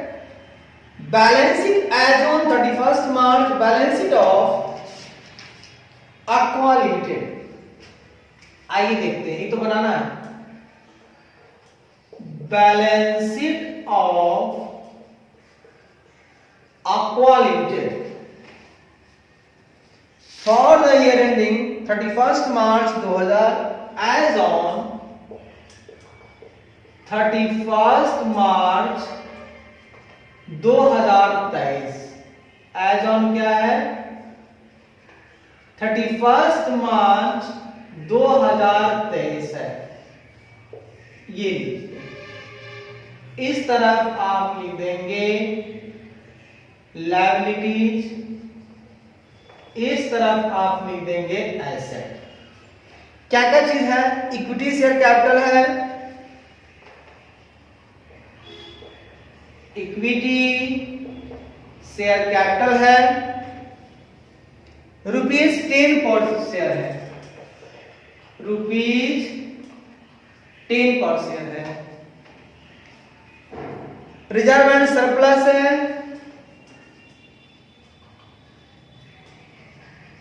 रिजर्व एंड सरप्लस है। Long term date balancing figure होगा, ये भी बता रहा है। ये लॉन्ग टर्म डेट आपका बीएफ होगा, ये भी बता रहा है। ये खुद बता दे रहा है इंडिया जो बैलेंसिंग फिगर होगा ना यही आएगा। करेंट लायबिलिटीज 3,10,000 दिया हुआ है। करेंट लायबिलिटीज 3,10,000 दिया हुआ है, टोटल नहीं पता है। उधर फिक्स एसेट है, इन्वेंट्री है, इधर आपका फिक्स एसेट है, इन्वेंट्री है, डेटर्स है, लोन्स एंड एडवांस है, डेटर्स है, लोन्स एंड एडवांसेस है, कैश एंड बैंक भी है, कैश एंड बैंक। आप सुनिए, इन्वेंट्री है, डेटर है, लोन्स एंड एडवांस है, इन्वेंट्री है, डेटर्स है, लोन एडवांस है और कैश एंड बैंक थोड़ा बराबर लिखिए, ठीक है। अरे क्या करूं यार, भूल जाता हूं। ऐ मेरे खुदा, टोटल इक्विटी फंड दिया हुआ है, इक्विटी निकाल करके दिया हुआ है 1,75,000 और करंट लायबिलिटीज। अब कुछ संबंध को जोड़ के बनाइए, दो ही चीज आपके पास है और रेशियो तो कई एक रेशियो है। हमको लगता है कि जब इक्विटी फंड दिया हुआ है, डिविडेंड और इक्विटी डिविडेंड कवरेज रेशियो, इसी को निकाल लीजिए। पहला निकालते हैं इक्विटी डिविडेंड कवरेज रेशियो। याद रखिएगा, जहां कवरेज का बात होगा वहां पर ढक्कन लगा रहेगा, कवर मतलब ढक्कन, इसका क्या ढक्कन मतलब इक्विटी डिविडेंड के लिए कौन सा ढक्कन होगा, मतलब पैसा इक्विटी वाला कौन सा पैसा ढकेगा, यह देखिएगा कि कौन सा पैसा इसके लिए खर्च होगा, अवेलेबल होगा डिविडेंड के लिए। तो देखिए अर्निंग आफ्टर टैक्स का जो पैसा आता है उसी में से आप देते हैं, तो अर्निंग आफ्टर टैक्स कवर किए हुए हैं, याद रखिएगा, कब उसको ढक्कन बना दिया है, कवर किया हुआ है इक्विटी डिविडेंड को, ठीक है ना। तो ईएटी वाला इक्विटी डिविडेंड बराबर दिया हुआ है, रेशियो दिया हुआ है आपका 1.60, 1 पॉइंट, यहां से हम लोग निकाल लेंगे आपका अर्निंग आफ्टर टैक्स हो जाएगा इक्विटी डिविडेंड गुना 1.60। इक्विटी डिविडेंड मेरा दिया हुआ है 1,75,000 गुने 1.60। देखते हैं 1,75,000 गुने 1.6, भैया 2,80,000 आ गया, ये आ गया ईएटी। अब देखिए ईएटी से कुछ होने वाला है क्या,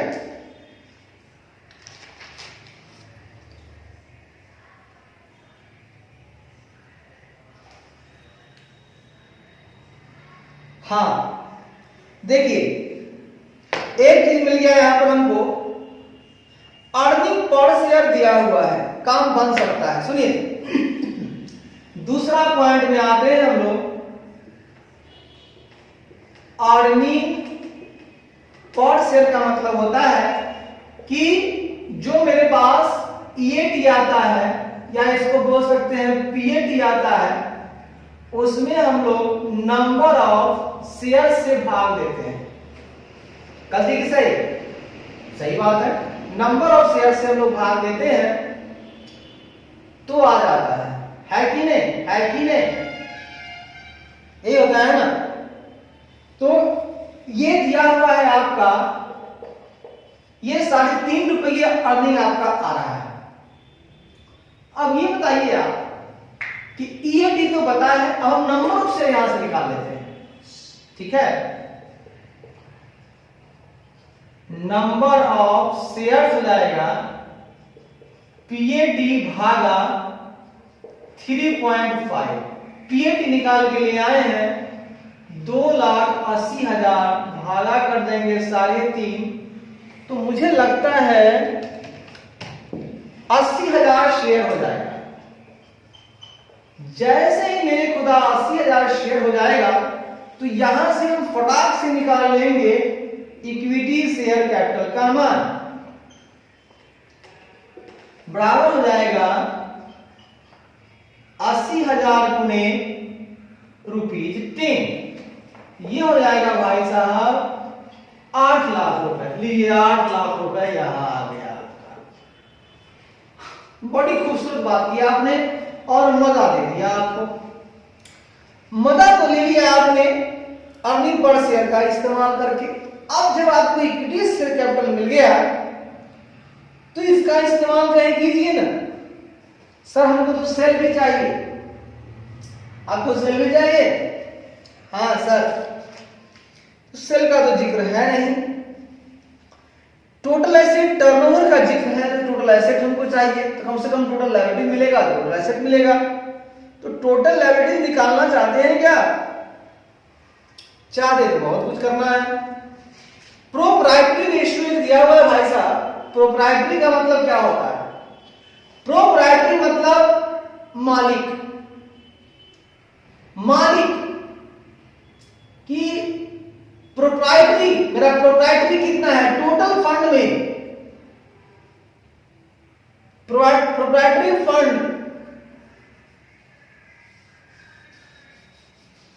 प्रोप्राइटरी रेशियो क्या होता है ना?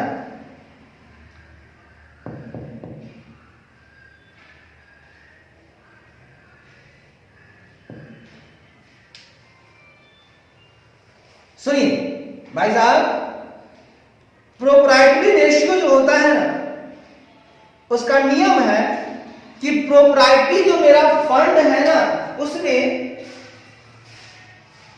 फिक्स एसेट कितना है रे बाबू? कितना है मेरा fix asset? Sorry, total asset कितना है?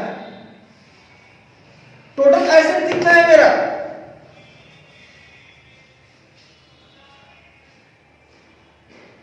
ठीक है ना? ये कह रहा है कि जो प्रोप्राइटरी फंड मतलब ये सारे के सारे equity share capital reserve surplus इतना है, और इसमें हम लोग जब टोटल एसेट से भाग देते हैं ना भाई साहब, टोटल एसेट से जब भाग देते हैं ना भाई साहब, तब मेरा आता है प्रोप्राइटरी फंड। ये रकम विद्या है, इसमें कुछ सुधार नहीं।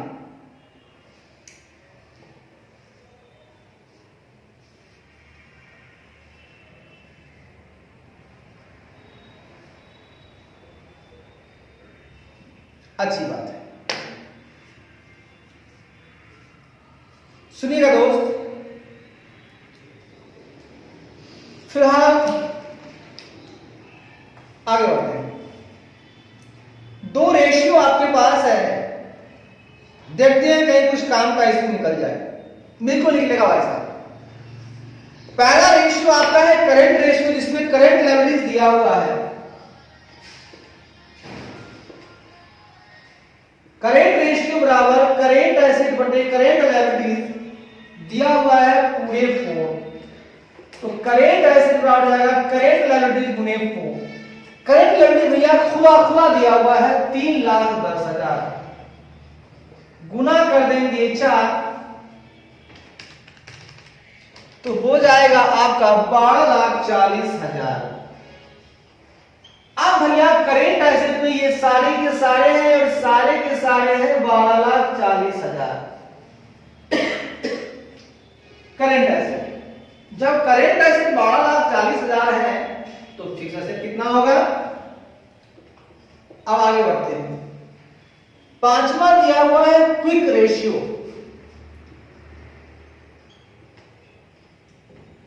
क्विक रेशियो का मतलब होता है करेंट एसेट माइनस स्टॉक बटा करेंट लायबिलिटीज।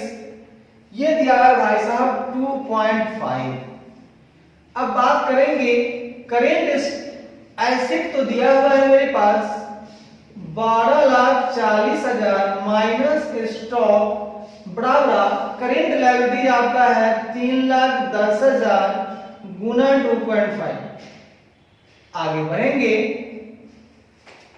बढ़ेंगे तो 12,40,000 ऐसा कीजिए ना, 12,40,000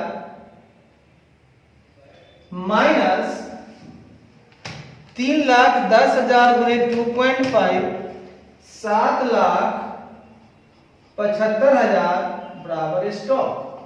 तो स्टॉक बराबर हो जाएगा -12,40,000, 4,65,000।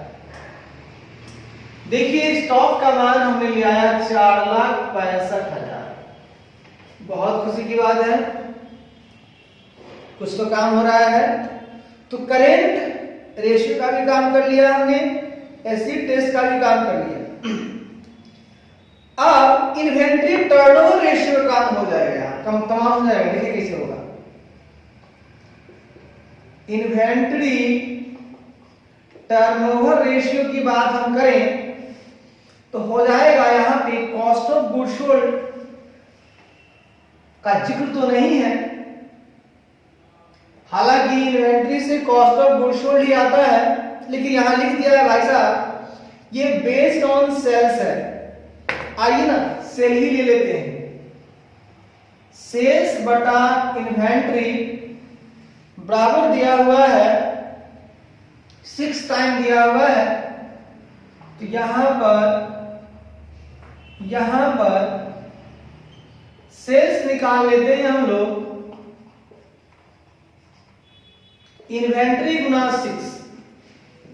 तो इन्वेंट्री कितना है 4,65,000 गुना 6, 27,90,000 का आपका आ गया सेल। भाई साहब काम तो एकदम आगे बढ़ रहा है तेजी से। अब बात समझिएगा, एवरेज कलेक्शन पीरियड की बात हो रही है। आइए ना निकाल ही देते हैं average collection period. Average collection period यहां पर अज्यूम कर लीजिएगा all sales are credit sales. तो कलेक्शन पीरियड का मतलब हो गया टर्नओवर रहता तो सेल बटा डेटर। यहां पर क्या हो जाएगा डेटर्स बटा annual credit sales per day. चूंकि डे में दिया हुआ है भाई साहब 70 दिन। यहां से हम लोग डेटर निकाल लेते हैं भाई साहब, हो जाएगा 70 गुना आपका 27,90,000 भागा कर देंगे 360 डे 70 डे। ठीक है 360 डे लेना है ना, बिल्कुल सही भाई साहब 360 ही लेना है। आइए बात करेंगे 27,90,000 गुना 70 भागा 360, 5,42,500 का डेटर आ गया। 5,42,500 का डेटर आ गया। अच्छा है, बढ़िया है। अब आगे बढ़ेंगे, 8वां पॉइंट की तरफ चलेंगे। बारी बारी से हर चीज आ रहा है, मजा आ रहा है भाई साहब। आगे हम बात करेंगे टोटल एसेट टर्नओवर रेशियो। मजा आ जाएगा, देखिए कैसे आएगा। टोटल एसेट्स टर्नओवर रेशियो हमको पता है कि इसमें सेल आता है, ये हो जाएगा भाई साहब टर्नओवर, बीच में कुछ नहीं है तो उल्टा भागेगा। सेल्स बटा टोटल एसेट दिया हुआ है, रेशियो कितना है 0.96। आगे बढ़ेंगे, यहां से हम लोग टोटल एसेट निकाल लेंगे भाई साहब, ये हो जाएगा सेल्स भागा 0.96। गलती की सही, बिल्कुल सही बात है, तीसरा गुना होगा। सेल कितना लाए भाई साहब, सेल हम लाए हैं 27,90,000 भागा 0.96। 27,90,000 भागा 0.96 29,06,250। ये आ गया आपका टोटल एसेट। यहां डाल दीजिए total asset 29,06,250. We know that total asset is equal to total liability. इसलिए या बराबर हो जाएगा 29,06,250. यहां भी लिख दीजिए 29,06,250. दोनों साइड बराबर हो गया. अब हम फिक्स एसेट का मान भी निकाल लेते हैं. इसीलिए 8वां नंबर के बाद 9वां नंबर हो जाएगा. जो निकल सकता है निकालिए. Total asset minus current asset.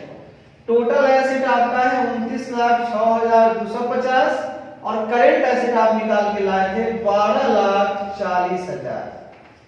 घटा दीजिए माइनस 12,40,000. 16,66,250. 16,66,250 क्या नाम लीजिए 16,66,250. लगभग चीजें मिल रही हैं. आइए 10वां नंबर में चलते हैं. कैश का रेशियो दिया हुआ है 0.43.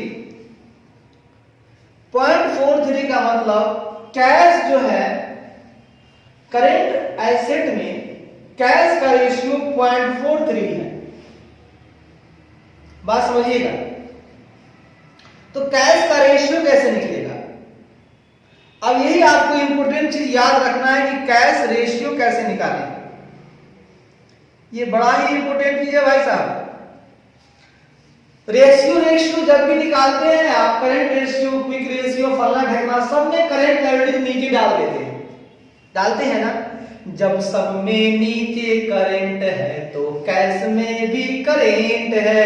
क्योंकि कैश क्या है हमारा करंट एसेट है. भाई साहब कैश क्या है मेरा करंट एसेट. तो कैश रेशियो जब निकालना चाहते हैं आप तो आइए बात करते हैं कैश रेशियो की. तो कैश रेशियो बराबर होता है cash and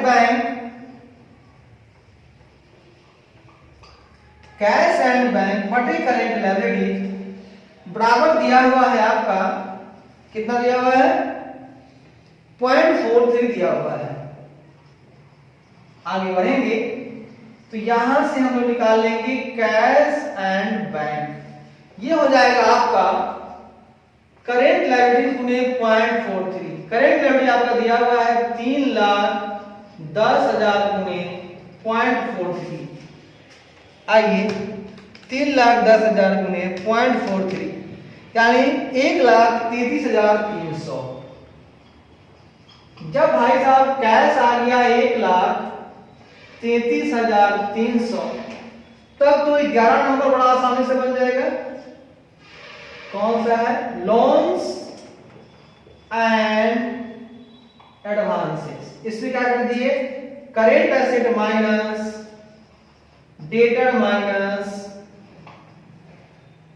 cash and bank minus inventory. अब आइए पूरा है 12,40,000.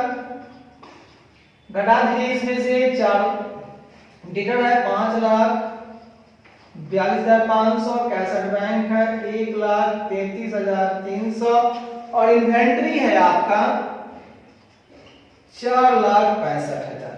देखिए कितना आता है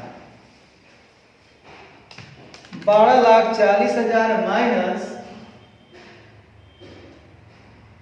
4,65,000 5,42,500 और 1,33,300 99,200. ये ले भैया इधर का 99,200. पहली बार ए साइड हमने कर लिया कंप्लीट. अब आइए 12वां नंबर चलते हैं आगे बढ़ते हैं. कहता है मेरे दोस्त एक रेशियो मात्र बच गया है और उसी पे मेरा काम तमाम होने वाला है. बच रहा है प्रोप्राइटरी रेशियो. आइए बात करते हैं. प्रोप्राइटरी रेशियो बचा हुआ है और इधर अंक बहुत बचा हुआ है. प्रोप्राइटरी रेशियो मतलब मालिक कौन है. प्रोप्राइटरी रेशियो निकालना है हमको. ठीक है ना. तो प्रोप्राइटरी का मतलब होता है कि जो टोटल एसेट है ना उसमें ई बंदा का कितना है. मतलब equity share capital plus reserve and surplus से टोटल एसेट जो है ना उसमें ये सब क्या है, मतलब कि टोटल एसेट में equity share capital and reserve and surplus कितना है ये निकालना है। प्रोप्राइटरी एसेट का मतलब उस मालिक का अपना पैसा कितना लगा हुआ है टोटल एसेट में, ठीक है ना, मालिक का कितना पैसा लगा हुआ है टोटल एसेट में।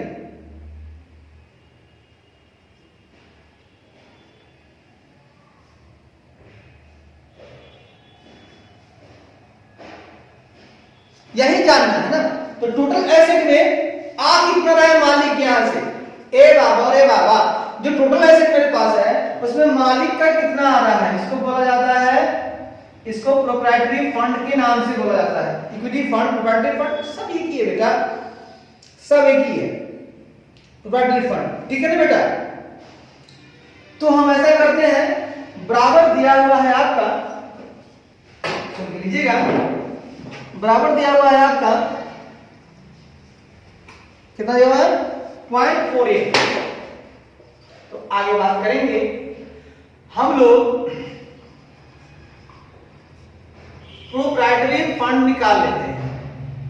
टोटल एसेट गुने 0.48, टोटल एसेट कितना है आपका 29,06,250 गुने 0.48, जोड़ लीजिएगा 29,06,250 गुने 0.48, 13,95,000 आ गया। अब ये बताइए, जब 13,95,000 पूरा प्रोप्राइटरी फंड आ गया तो समझिएगा प्रोप्राइटरी फंड में क्या क्या आता है, equity share capital and reserve and surplus पूरा है आपका 13,95,000। इक्विटी शेयर कैपिटल तो पहले निकाल चुके हैं, तो 8 लाख, ऐसा कीजिए ना, यहां से निकाल लीजिए, रिजर्व एंड सरप्लस बराबर हो जाएगा 13,95,000 माइनस इक्विटी शेयर कैपिटल, तो 13,95,000 माइनस इक्विटी शेयर कैपिटल आपका कितना है 8 लाख, तो कितना हो जाएगा 5,95,000, 5,95,000 आपने वो भी निकाल दिया।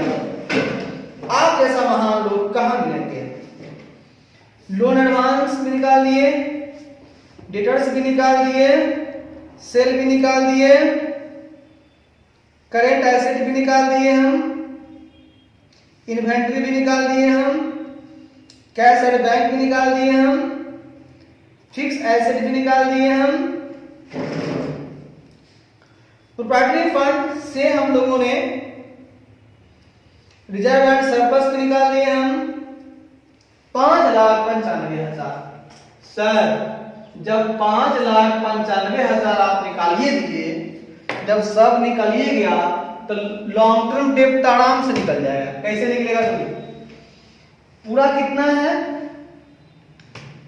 29,06,250 माइनस कर दीजिए 8 5 13,95,000 और माइनस कर दीजिए 3,10,000, 12,01,250, 12,01,250।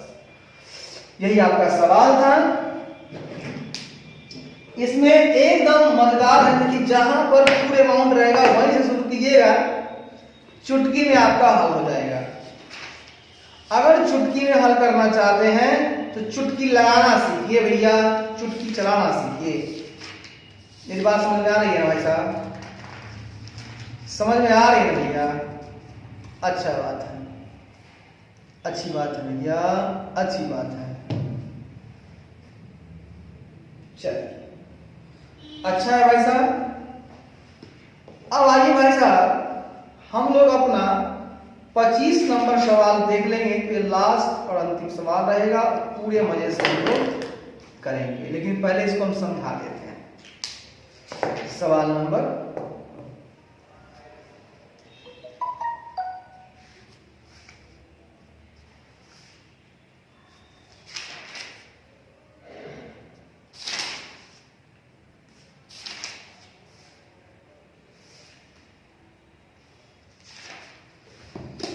भैया, सबसे पहले हुआ क्या, सुनिए, हमरा नजर गया एगो चीजवा पर, हमरा सवालवा में था एगो करेंट लाइब्रेटरीवा, जिसको देखने के बाद हमरा कुछ समझ में नहीं आया, लेकिन हम उस समय समझ जाते तो करंट एसेट वहीं से हम निकलवा लेते, लेकिन हम उस समय ध्यान नहीं दिए। हमारा ध्यान गया एक के बार इक्विटी डिविडेंड पर। जैसे ही इक्विटी डिविडेंड हमारा मिला कि हम उसका कवर जानते हैं कि ईएटी से करता है, और फटाफट वहां से हम लोगों ने निकाल लिया ईएटी। और जैसे ही ईएटी मिला तो हमारा अर्निंग पर शेयर दे लेता, अर्निंग पर शेयर से हम जो मान दे लेता वहां से नंबर ऑफ शेयर निकाल लिए। और जिना ही भैया अब हुआ क्या भाई साहब, इस सवाल में बहुत ही सुंदर और बहुत ही मधुर सवाल था ये, समझ गए, बात समझिएगा।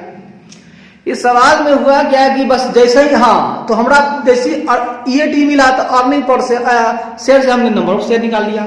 और जैसी नंबर ऑफ शेयर निकाला कि 10 रुपए दिया हुआ था, इक्विटी शेयर का निकाल के बाहर रख दिए। अब हमारा ध्यान गया करंट लायबिलिटीज पर, बस करंट रेशियो निकाल के वहां से करंट एसेट निकाल लिए हम लोग। अब जैसे करंट एसेट हमारा निकल के बाहर आया, हम क्विक रेशियो पर ध्यान गया, बस वहां से हमने स्टॉक निकाल लिया। कि करंट एसेट पता था, करंट लायबिलिटी पता था, स्टॉक निकाल लिया वहां से। जैसे ही स्टॉक निकाले कि हमारा इन्वेंट्री टर्नओवर से हमारा सेल निकल गया, और जैसे ही सेल निकाले उस सेल से हमारा डेटर निकल गया एवरेज कलेक्शन पीरियड से। और जैसे ही डेटर निकल गया, बात समझिएगा कि हमारा ध्यान गया कहां गया, सुनिएगा, हमारा ध्यान गया एक तरफ कि हमारा करेंट एसेट मिल गया। और हमने क्या किया कि करेंट एसेट में तो मिला सो मिला ही, हमारा एगो फायदा हो गया। हमारा फायदा यही हो गया भैया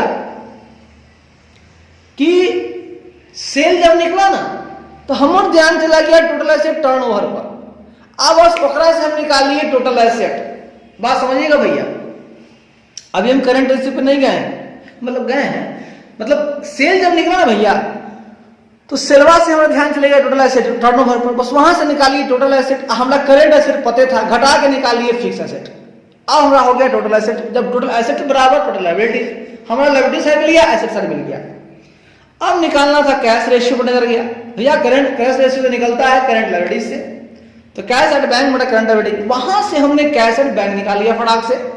अब जब कैश एट बैंक डाल दिया, इन्वेंट्री निकाल ही चुका था, डेटर निकाल ही चुका था, सब निकाल चुका था, लोन एडवांस हमको निकालना था। तो जब करंट एसेट पता ही है, अब आपके अंदर कैडर का भी पता है 3-4, तो लोन एडवांस वहां से निकाल लिया। अब हमारा ध्यान गया भैया प्रोप्राइटरी रेशियो पर। प्रोप्राइटरी रेशियो का मतलब होता है कि टोटल एसेट जो तेरे पास है ना भैया, उसमें अपना पैसा कितना लगा हुआ है, यानी कि प्रोप्राइटरी फंड बटा टोटल एसेट होता है। अब प्रोप्राइटरी फंड की बात की तो equity share capital and reserve surplus आ गया मेरे पास। अब करना क्या था, प्रोप्राइटरी फंड बराबर हो जाता है टोटल एसेट गुना 0.48 कर लिए हम। बस क्या करना था, टोटल एसेट तो मेरे पास था ही, गुना किए, आ गया मेरे पास पूरा। अब पूरा में आया तो equity share capital and reserve surplus था। अब मेरे पास इक्विटी शेयर कैपिटल पता था, बस वहीं से हमने घटा के रिजर्व एंड सरप्लस निकाल लिया। इस तरह से पूरे सवाल को हमने मिनटों में हल कर लिया भाई साहब, हल कर लिया भाई साहब, और हल कर लिया भाई साहब। चलिए धन्यवाद, धन्यवाद।